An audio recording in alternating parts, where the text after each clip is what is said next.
Ве поздравувам сите и ви посакувам Божи благослов. Ме поттикна сестра Луиза да ви кажам и јас едно слично искуство, иако јас не ја видов никогаш таа змија. Кога имав 15 години во Грција на едно летување, значи во минатиот век, влегувајќи значи, во плацот на Чичко ми, на море има тој една викендица надвор од Солун, на кај Света Троица. Едноставно, значи, сум поминал покрај некоја змија, а тој целиот бил пребледен како крпа, зашто очекувал дека сега ќе се случи нешто многу лошо. И едноставно бил изненаден како јас сум поминал, а змијата воопшто не реагирала. Многу близко, значи, са малце ке сум јас газнал. А ја никош не сме видел таа змија.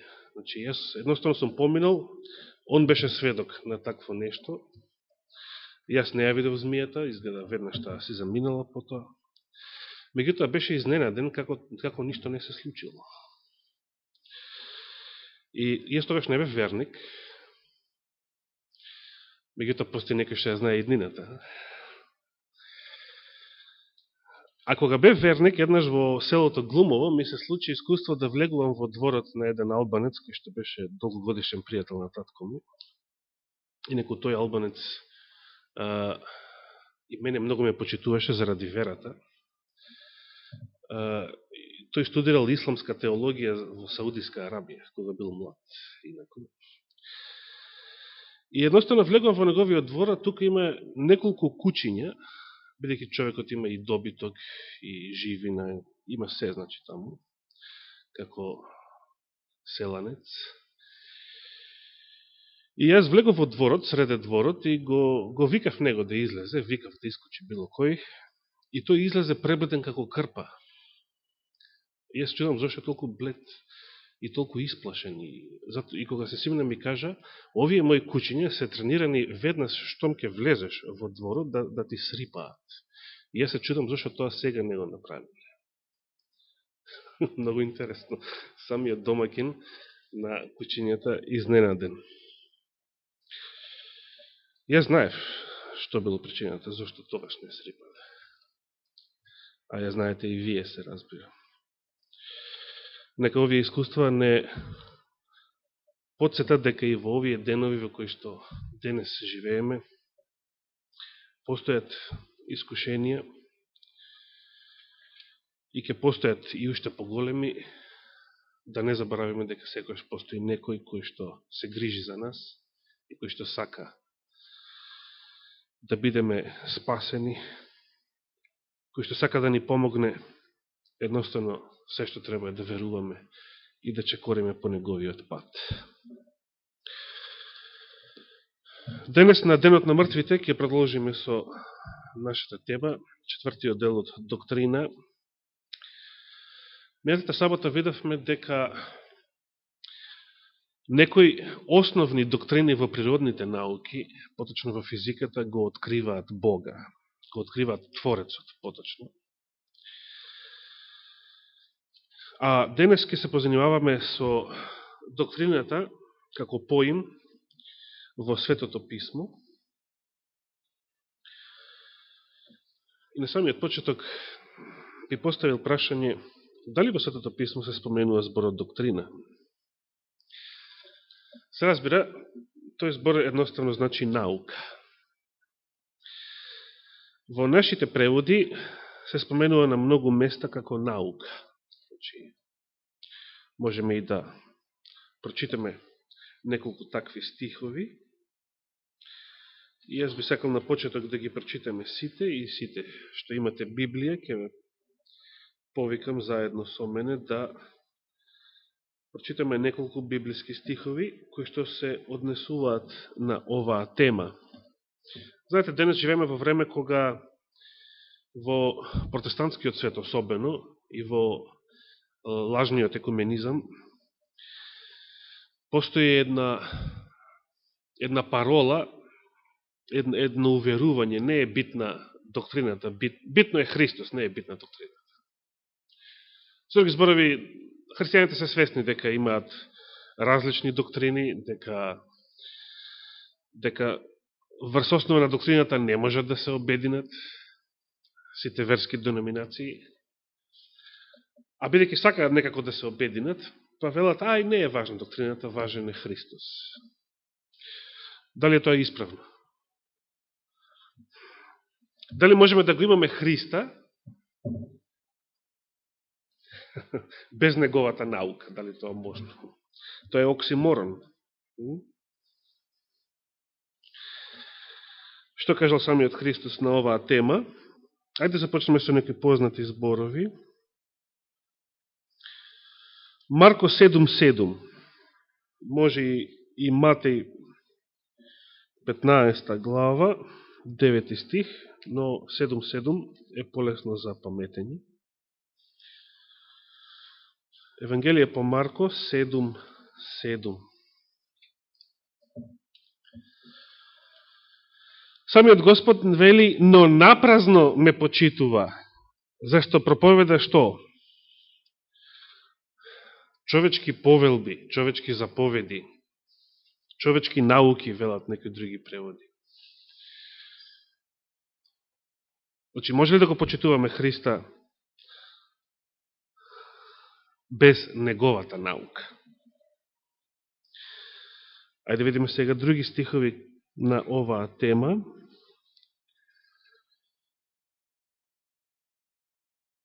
Јован 7.17, исто така лесно за памтење. Евангелие по Јован, 7 глава, 17 стих. Ова се познати зборови и скоро сме ги проучувале.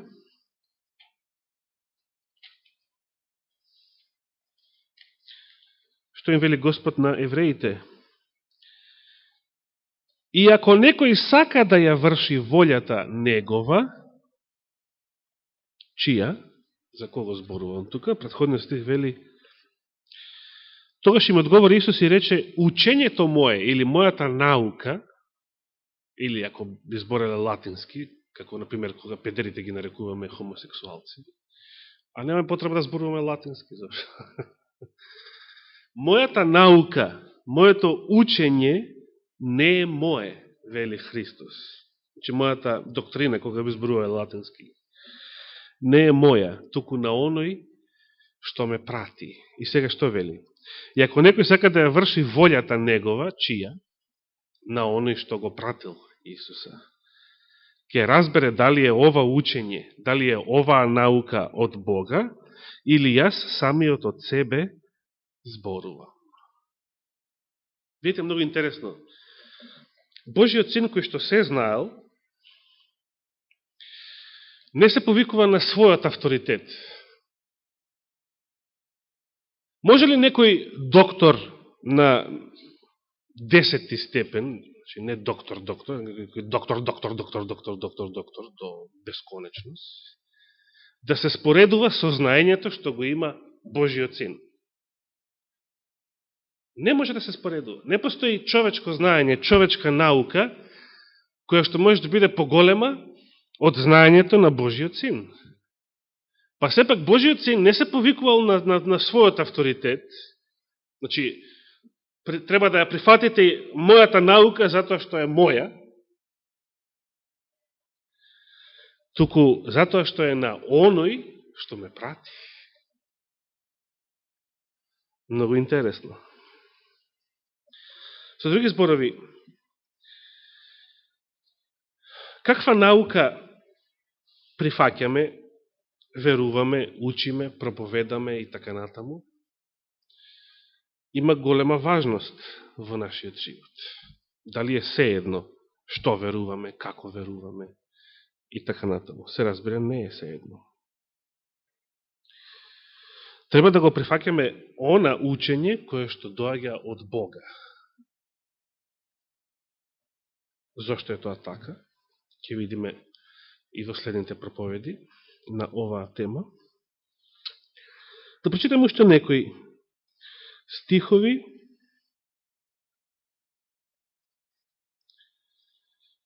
Дела 2 глава, 42 стих, уште еден симетричен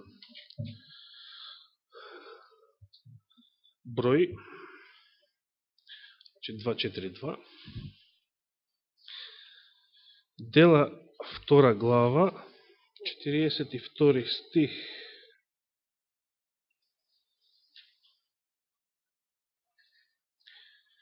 И беа истрајни кои, значи предходно зборува за Петровата проповед на Педесетница, на Духовден. 40 стих вели: и со многу други зборови сведочеше и ги молеше, велејки, спасувајте се од овој пакостен род. 41 и така, оние што од срце ги примија неговите зборови, се крстија и се присоединија во тој ден околу 3000 души, првите еврејски обратеници на апостолската проповед на Педесетница, после гувањето на Светиот Дух. И беа истрајни во што? Прво се кажува. Во учењето на апостолите, значи во апостолската наука, беа истрајни. Дали е sejedno каква наука верувале овие први христијани, така да ги наречеме, од еврејско потекло? Не, беа истрајни во апостолската наука, во учењето на апостолите.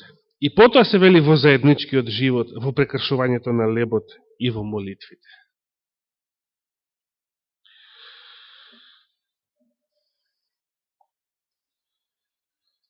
Би можеле да најдеме и да прочитаме и други текстови на оваа тема. Еве ги бирам овие симетричните, лесни за паметење. Ефесијаните 4.14. Овој пат 4.1.4.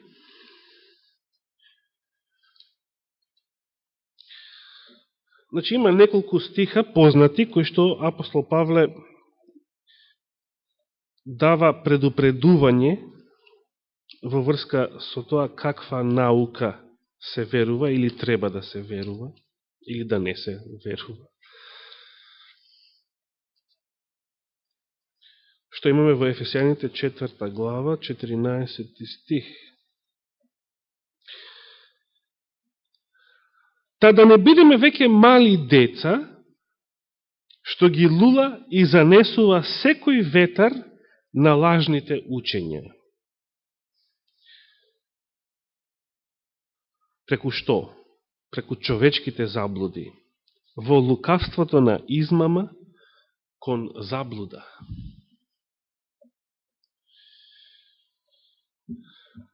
Тука апостол Павле ја кажува целта на нешто предходно.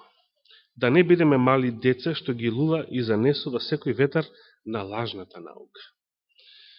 Дали апостол Павле му било грижа неговите верници каква наука веруваат? Дали му било sejedno дали веруваат заблуди човечки, лажни науки и така натаму или не? Се разбира дека не му било sejedno. Реков, тоа е целта.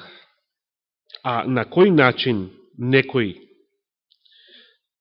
ќе биде отпорен на секој ветар на лажните учења, човечките заблуди и лукавството на измама кон заблуда?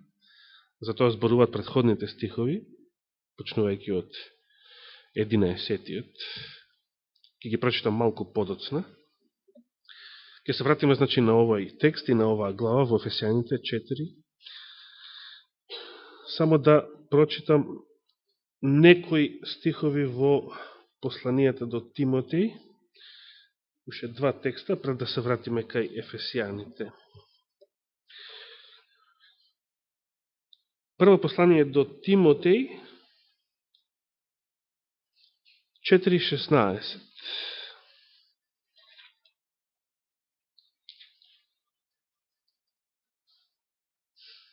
Апостол Павле му вели на својот ученик и соработник: пази на себе и на што?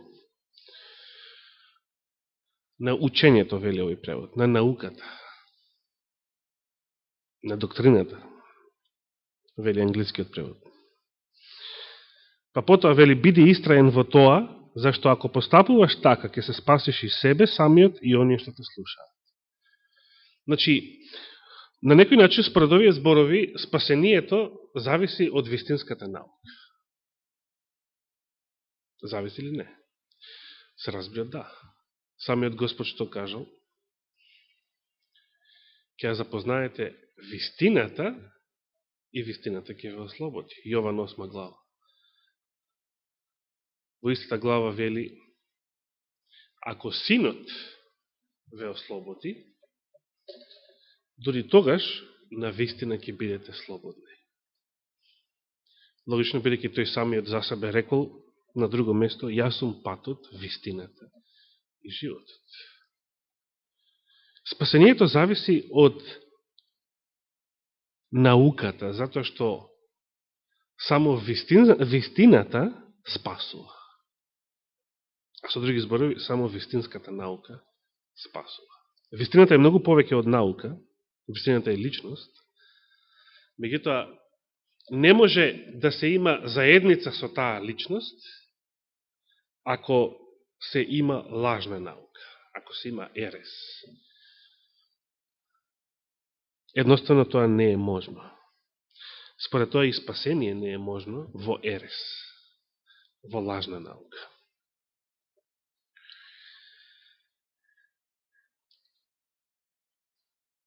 Уште еден текст во пасторалните посланија, тоа ќе биде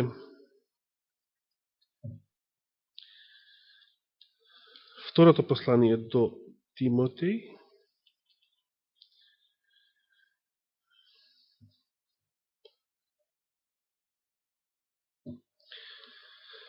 трета глава, 10 стих. Второ послание до Тимотеј, трета глава, 10 стих, вели: ти го следеше моето, што?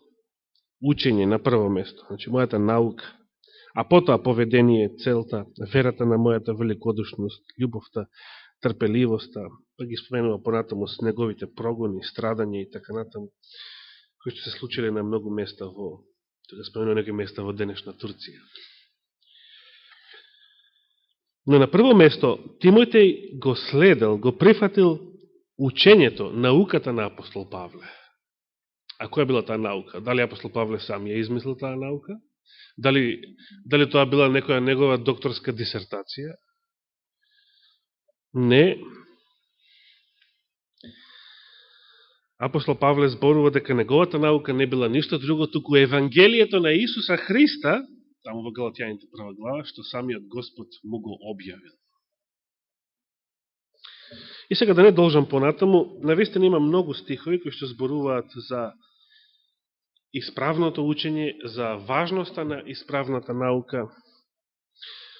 Да се вратам на Ефесијаните 4 глава, бидејќи го сметам за клучен текст на денешната проповед.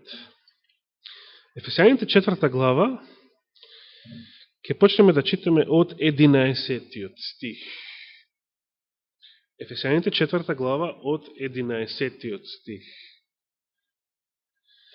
И тој, кој? Сега треба да дзирнеме малку пред тоа, нели? В 10 стих зборува: слегнатиот е истиот кој се издигна повисоко од сите небеса, за да исполни се. За кого зборуваше? Зборува за Христа, ако се вратите до 7 стих таму, значи зборува за Христа. Христос е тој кој што слегол во најголемите длабочини заради нашето спасение. И се издигнал повисоко од сите небеса. Беше прославен после своето страдање и после своето воскресение. Значи, тој кој што најдлабоко слегол за нашето спасение и кој што се издигнал највисоко од се, повторно за нашето спасение, и тој постави едни за апостоли,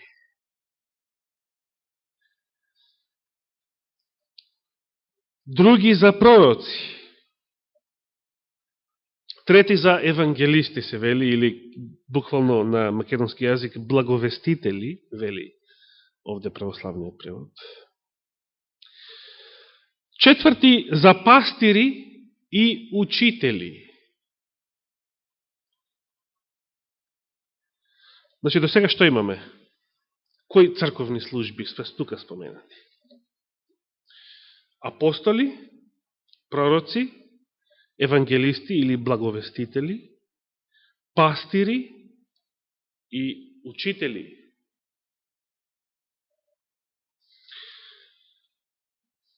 За која цел он ги поставил овие служби во црквата? За која цел? Значи, да прочитаме целта, бидејќи целта е битна. За усовршување на светиите, се вели, во делото на служењето, за изградување на Христовото тело, се разбира, тоа е црквата, значи за усовршување на светиите. Денеска има многу христијани, многу христијански цркви и целата адвентистичка дивизија во Јужниот Пацифик, забегана одамна уште, од минатиот век, во ереста на лажната наука, кои што воопшто не веруваат во христијанско совршенство.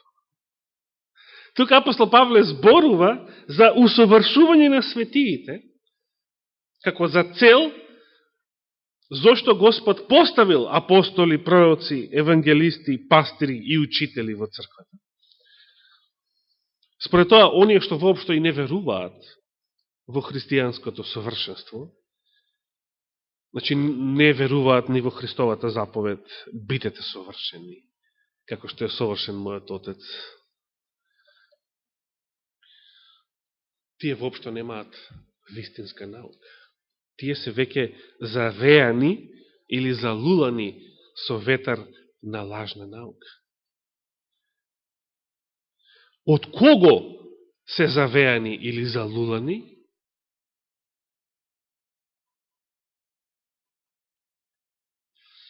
Од професор, доктор,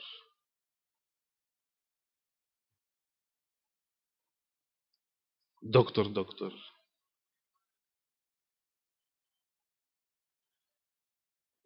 Во Јужно-Пацифичката дивизија, знаеме, своевремено голема бомба беше доктор Дезмонд Форд. Знаете каде го стекнал својот докторат по теологија? Не го стекнал во адвентистички универзитети, бидејќи до тогаш немало такви нешта во адвентистичките училишта. Морал да ги стекне во надворешни теолошки школи, универзитети, конкретно за него мислам дека беше во Манчестер, значи на англикански институт. И како што адвентистите почнале да се хранат со лажна наука, доктрина, затоа што вистинската наука, според Павловите зборови, ја пренесуваат оние кои што Господ ги одредил, односно ги поставил. Господ поставил, се вели, апостоли. Господ поставил пророци. Меѓутоа, не само апостоли и пророци, за кои што е потребен специјален духовен дар. Не може секој да тврди дека е апостол. Ако немал лично искуство со Исуса Христа, ако Христос физички и лично не му се покажал и не го овластил за такво нешто, не може секој да биде пророк, не може сонував нешто ноќеска и ајде сега пророк станав. Ако Господ не ви даде визија, не може ние да си ги толкуваме нашите соништа како сакаме, без оглед дали тоа навистина има некое значење во животот или не. Меѓутоа, истиот Господ кој што поставил апостоли и пророци, тој истиот поставил евангелисти, пастири, А дори на крај, на последно место, што споменува? Учители. Учител на латински било магистер. На латински. Да, не даскал. Да. Сега. Се поставува прашање. Кој учител ја проповеда вистината?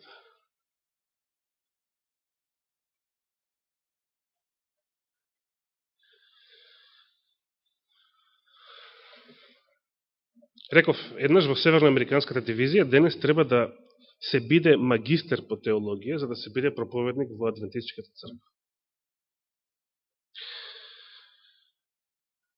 Некој може би рекол, еве Библијата дава основа да се биде магистер по теологија, еве споменува учители. Дали учителите кои што Господ ги поставил во црквата, имале магистратура по теологија од некој коледж? Самиот Господ немал? Магистер на македонски учител на еврејски, да не повторувам грчки зборови, рави.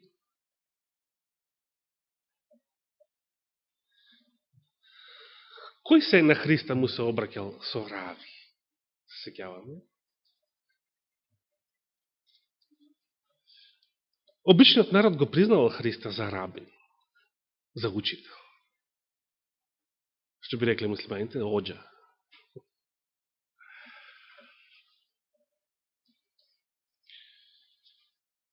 Лицемерно, дали за да го фатат за некој збор, или затоа што народот тоа веќе го признавал, и старешините еврејски, и фарисеите, и книжниците, понекогаш гледаме во некои ситуации во Евангелијата, му се обраќаат на Христа со рави.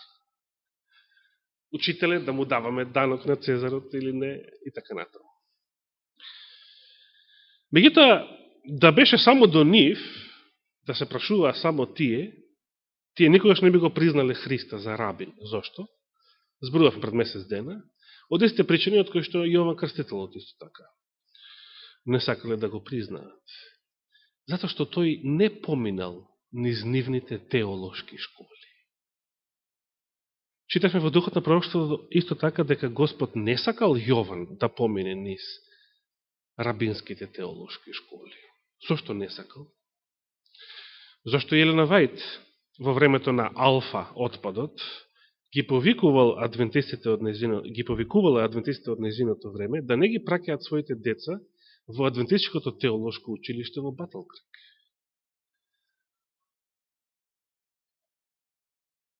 Зошто? Па веројатно затоа што таму, во сите овие школи, не се проповедала вистината. Туку се проповедала лажна наука.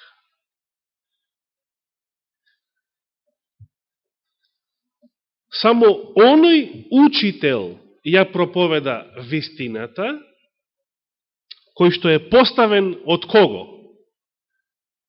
Некој што добил диплома од некој теолошки коледж.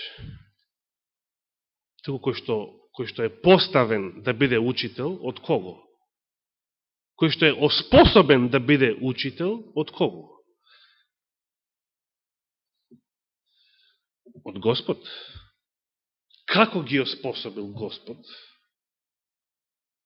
Например, како ги оспособил некогашните рибари да бидат учители?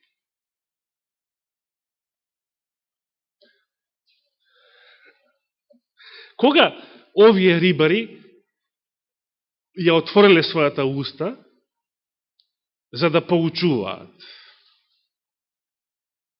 за да проповедаат, откако биле научени од Светиот Дух? Како што вели писмото, сите ќе бидат научени од Бога. Значи, библискиот поим за учител не значи магистер по теологија, како што денеска луѓето тоа го сваќаат. Туку нешто што би го нарекле вероучител, библиски учител и така натаму. Која е единствената квалификација за тоа? Да се биде помазан од Светиот Дух, да се биде поставен од Господ, а не од луѓето. Јовановото учење од каде беше, се сеќаваме, на Христовото прашање? Од небото или од луѓето? Зошто е тоа битно?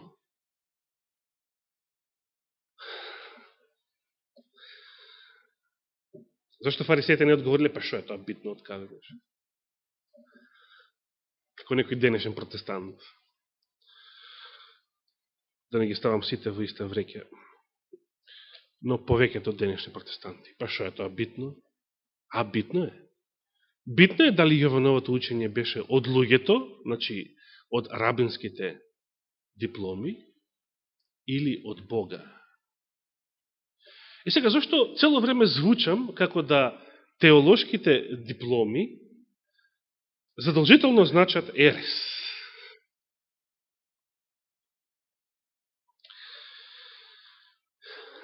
Па еве зошто. Мејатата сабота споменавме дека во природните науки, па и во општествените науки, доктор е оној кој што поставил нова доктрина во науката. Сега, тоа е во ред кога станува збор за Ајнштајн или за доктор Джентри. Меѓутоа, што значи во теологијата да поставите нова доктрина?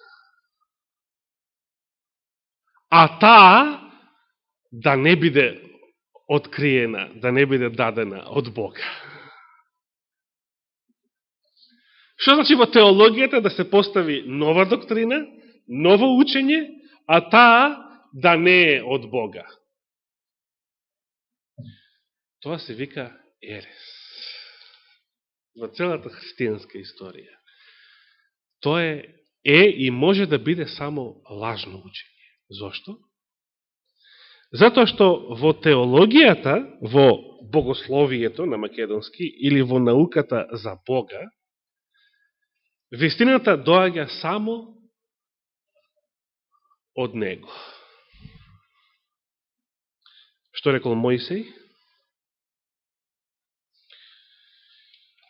Второзаконие или пета книга Мојсеева, 29-29. Многу лесен стих за памтење. Второзаконие, последна книга Мојсеева, 29-29.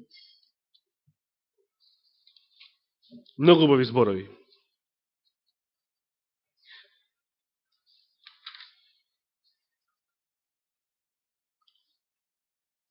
Го најдовте текстот?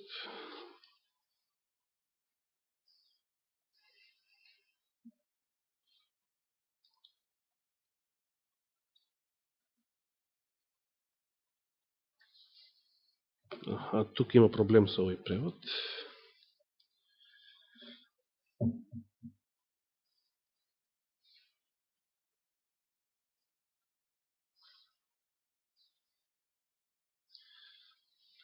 Како?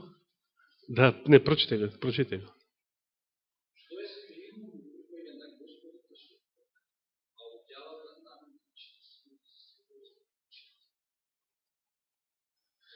Благодарам. Го слушнавте текстот? Интересно, како може некој превод да упропасти цела работа.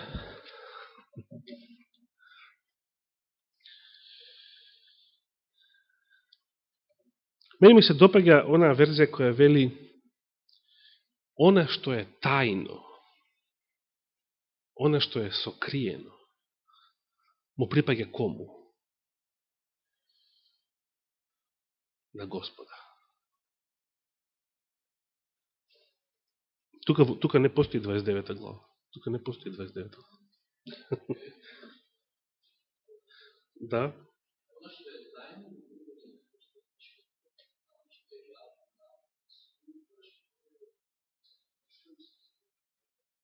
Благодарам.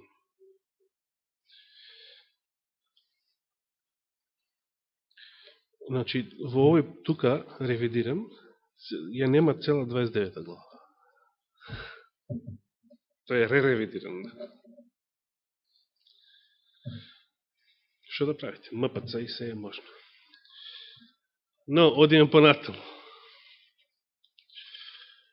Она што е тајно, скриено, му припаѓа кому? И како може такво нешто да стане достапно за нас луѓето? Само ако тој го открие. Само ако тој Господ го открие тоа нешто. А тој Господ не прави ништо, низ вели пророкот Амос, не прави ништо ако тоа не им го открие на своите слуги кој? Докторите и магистрите по теологија? Не, на своите слуги пророците. Кој е најголем авторитет во црквата? Кој од секогаш бил најголем авторитет во теологијата? Пророците. Зашто и адвентистите за секој нешто, за секоја една тема се фаќаат, ама Елена Вајт вака, ама Елена Вајт вака. Зашто не велат доктор Форд вака, доктор овој, доктор Полсон рекол вака за оваа тема.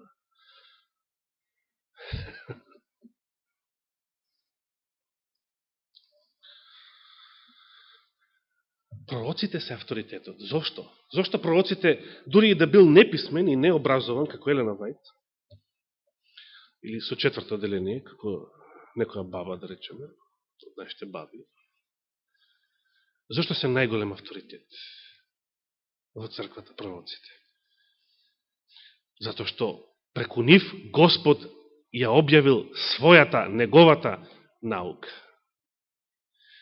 Затоа што преку нив Господ го објавил тоа што е тајно.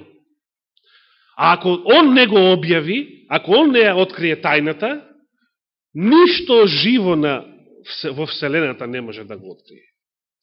Како што рекол еден наш брат на интернет од Австралија, датумот за второто Христово доаѓање, ми се допега како го кажува, е најдобро чуваната тајна во Вселената. Зошто? Самиот Божи Син рекол дека ниту ангелите небесни, ниту тој Синот го знае, а само Отецот. Се разбрај, Синот тука себе си се поистоветувал едноставно со својата, целосно со својата човечка природа. И Синот Божи како човек, тоа не го знаел, а само неговиот Отец на небесата. И сега, може некој да го знае датумот на второто Христово доаѓање? А и ден денес има адвентисти кои што објавуваат разни датуми. Сега најактуелни се 2022. Има еден што зборува за 2030.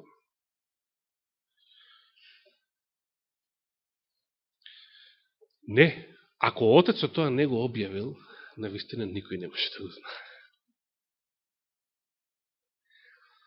Затоа во Божјата црква не ни се потребни ниту магистри, ниту доктори по теологија. А историјата сведочи дека тогаш кога се јавуваат во неа, тогаш работите тргнуваат наопаку. Зошто? Затоа што тие може да проповедаат само лажно учење. Јас ќе докажам дека тие тоа во Адвентичката црква и го направиле колективно, веќе, ако даде Господ живот и здравие, од следната сабота натаму, кога ќе зборувам конкретно за Омега, последниот отпад, проречен од духот на пророштвото пред второто Христово доаѓање. Ке се подсетиме што беше Алфа од пред 2 саботи, за да зборуваме и за Омега. Така да, од следната сабота натаму, ќе се зборува за тема под наслов Омега, до сега беше доктрина 4 дела, а од другата сабота ќе биде Омега прв дел. Ако даде Господ живот и здравие, нека му е фала и слава вечно. Амин.